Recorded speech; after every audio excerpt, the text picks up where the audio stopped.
Some people are known for one thing. They are the strong one, the person everyone calls during a crisis, the one who stays calm when everyone else falls apart, the one who listens, comforts, fixes. But something strange often happens to people like this. They are strong for everyone else, yet quietly exhausted inside. Not physically exhausted, something deeper, the kind of tiredness that doesn't disappear after sleep. And the most confusing part is this: no one sees it, because the stronger you appear, the less anyone thinks you need help. So the question is not why life is difficult. The question is something more uncomfortable. What if the very role that makes you valuable is also slowly breaking you? If you're the strong one, your life probably follows a familiar pattern. Someone is struggling. A friend calls you late at night. A family member needs advice. A coworker vents about their problems. And somehow, you always become the emotional anchor. You listen. You stay calm. You say the right things. You reassure them that everything will be okay. And often, it works. People feel better after talking to you. They say things like, "I don't know what I'd do without you. You're the only one who understands. You're so strong." But later, when the conversation ends, something quiet begins to happen. You sit alone, and suddenly the calm disappears. Maybe you feel heavy. Maybe you feel strangely empty. Maybe you notice a thought that feels almost forbidden. Who listens to me? But that thought disappears quickly, because people like you have trained themselves not to stay there. Instead, another voice appears. "It's fine. Other people have it worse. I just need to be strong."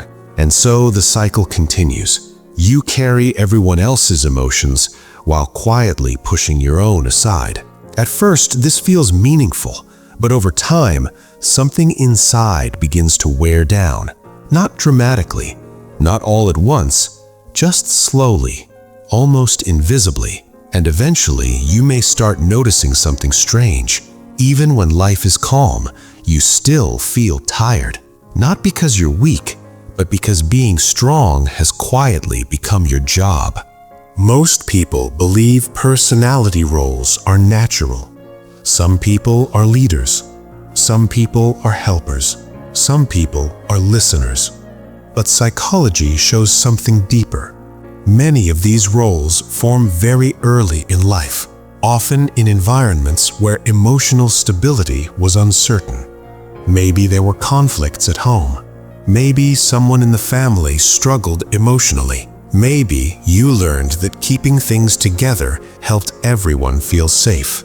And without realizing it, your brain formed an identity. My role is to stay strong. Over time, that role becomes something powerful. Not just behavior, identity. You are no longer someone who sometimes supports others. You become the strong one. And identity roles are powerful psychological forces, because once the brain attaches to a role, it begins protecting it, even if the role becomes painful, which leads to a quiet contradiction. The stronger your identity becomes, the harder it becomes to admit when you're not okay. Not because you're lying, but because your brain has learned something subtle. If the strong one breaks, everything might fall apart. So vulnerability begins to feel dangerous. Not logically, emotionally. This pattern is deeply connected to how the brain processes social belonging. Humans evolved in small tribes, and survival depended on having a clear role in the group. The hunter, the caretaker, the problem solver. When the brain discovers a role that earns appreciation and belonging, it releases dopamine and oxytocin. These chemicals reinforce the behavior. In simple terms, your brain learns, when I stay strong for others, people value me. So the brain begins repeating that behavior again and again and again. But there is a hidden cost. When emotional suppression becomes habitual, the brain's stress system stays active longer than it should. The amygdala, which processes emotional stress, keeps receiving signals. But instead of expressing those emotions, the brain pushes them aside. Over time, this creates something psychologists call emotional load accumulation. You are carrying emotional weight without releasing it, and the brain was never designed to carry unlimited emotional weight. Which is why strong people often experience a strange combination. They look stable on the outside, but internally they feel overwhelmed in ways they cannot explain. Mental model. Imagine a bridge, a strong, beautiful bridge that connects two sides of a river. Every day, cars drive across it, then trucks, then heavy cargo vehicles. The bridge was designed to hold weight, and at first it handles everything perfectly. But imagine something important.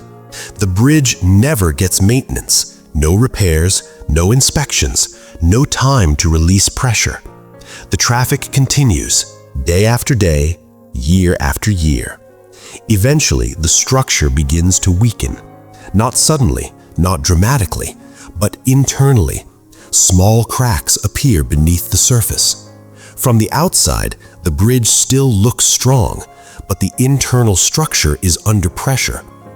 This is exactly what happens when a person becomes the emotional bridge for everyone else. You carry people, you support people, you stabilize situations.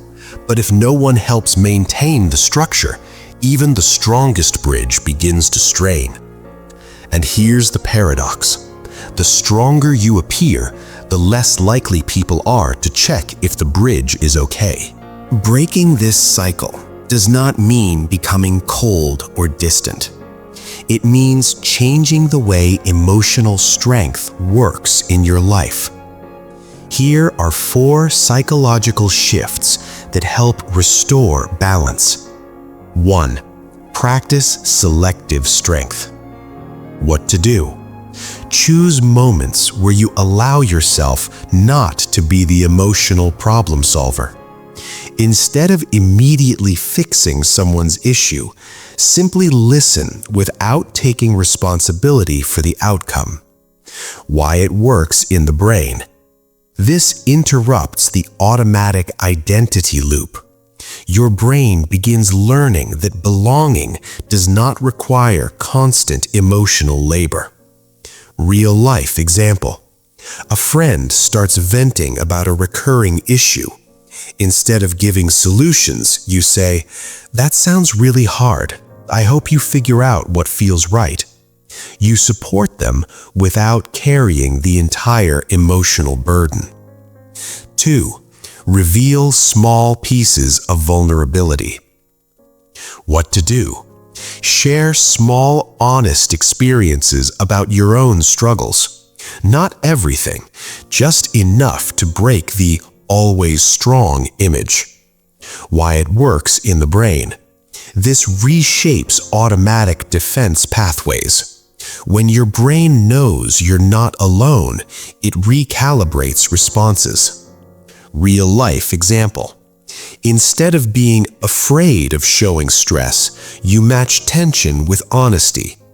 Instead of a "I'm fine," you try, "I'm having a rough day." That normalizes the human experience in your care community. 3. Build one relationship where you are not the strong one. What to do? Identify at least one person where emotional roles are reversed. Someone who listens to you. Someone who carries space for your experiences. Why it works in the brain. This activates emotional regulation systems that reduce long-term stress load.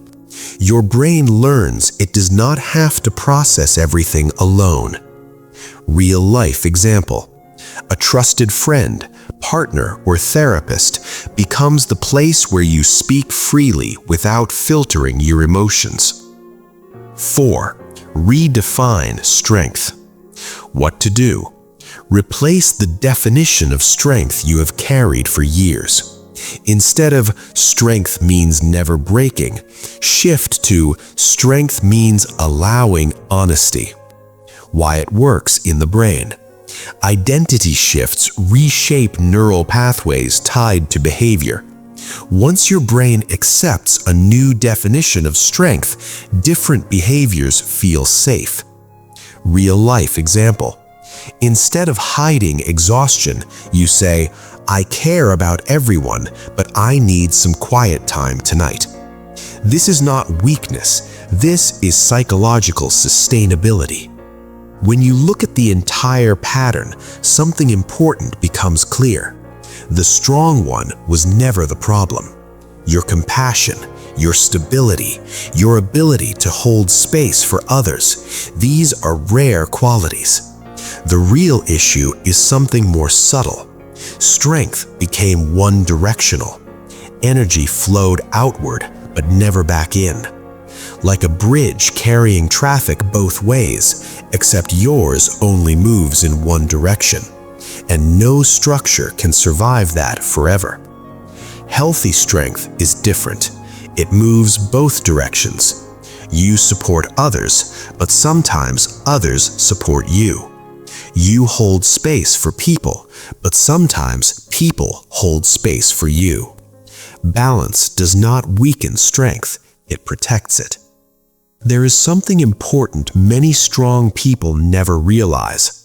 People don't love you because you carry everything alone. They love you because of your humanity, your presence, your honesty, your depth. And sometimes the strongest thing a person can do is not holding everything together. Sometimes the strongest thing is allowing someone to see that even strong people need rest. Even bridges need repair. Even anchors need calm water. And when strength finally includes vulnerability, it stops being a burden. It becomes something much more sustainable. Not the strength that breaks you, but the kind that keeps you whole.